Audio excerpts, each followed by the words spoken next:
les deux moines de la Val-Sainte. La règle est inflexible et stricte à la Val-Sainte. Les moines des Chartreux ont chaque année un jour, un seul, où devant eux s'ouvre l'antique enceinte. Ils sortent d'eux ensemble et s'en vont, tour à tour, sur les coteaux voisins, respirer l'air du monde. Ils vont le plus souvent sur la haute Berra, pour voir se dérouler la plaine verte et blonde, des bords de la Sarine au pied du mont Jura. Ils rentrent dès le soir, avant la nuit tombée. Lorsque le ciel est clair, ils rendent grâce à Dieu. Mais si le paysage a la teinte plombée de la pluie, ou si même on ne voit en tout lieu que le brouillard traînant sa masse appesantie, ils disent que Dieu, c'est ce qui leur est meilleur, et que le vrai soleil pour l'âme convertie, c'est lui qui se montre à l'œil intérieur. Il en descendait d'eux un soir de la montagne. L'un jeune encore, très jeune, et l'autre en cheveux blancs. « Frère, dit ce dernier, la lassitude gagne, mes pieds endoloris et mes genoux tremblants. » L'un à côté de l'autre, ils s'assirent, tranquilles, sur un tertre élevé, couvert d'un fin gazon. Un vent rafraîchissant berçait les fleurs mobiles, et, parmi les vapeurs rouges de l'horizon, le soleil, flamboyant, dardait ses feux obliques. Tout scintillait. Les prés émaillés de fenil, les épaisses forêts de pins mélancoliques, les plus humbles rochers, les plus fières vanilles.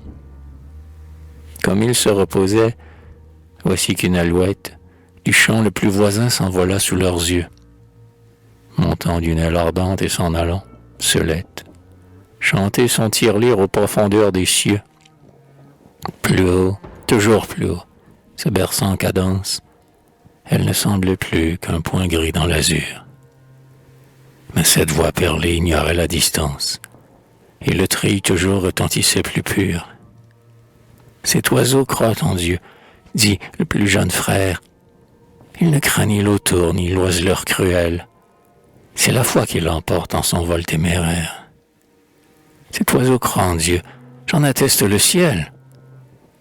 Le vieillard répondit, lorsque les alouettes ont achevé leur nid dans les blés encore verts, il leur prend un désir, le désir des poètes. Elles vont de leur joie informer l'univers. Alors on voit monter au ciel, l'aile tendue, le bienheureux époux par l'épouse agréée, comme si sa chanson devait être entendue jusque dans les parvis du Dieu qui l'a créé. Ce qui le fait chanter, est-ce un bien qu'il espère? Non, c'est un bien présent, le bonheur d'être époux.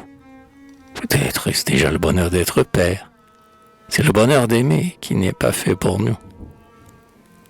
Son compagnon reprit, sévère en sa réserve. Ce qui tient de la chair ne séduit plus nos yeux.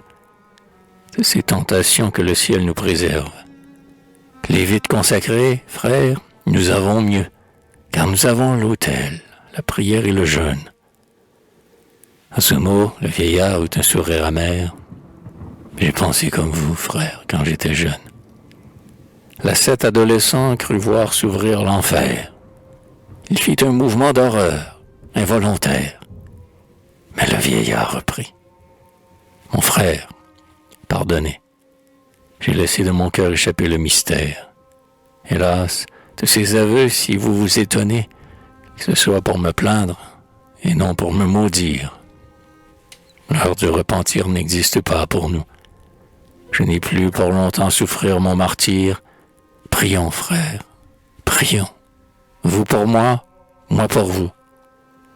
Puis, voyant le soleil descendre, ils se levèrent et reprirent, pensifs, les 3 sentiers pierreux. Comme ils étaient sortis, les 2 moines rentrèrent, et la grille de fer se referma sur eux.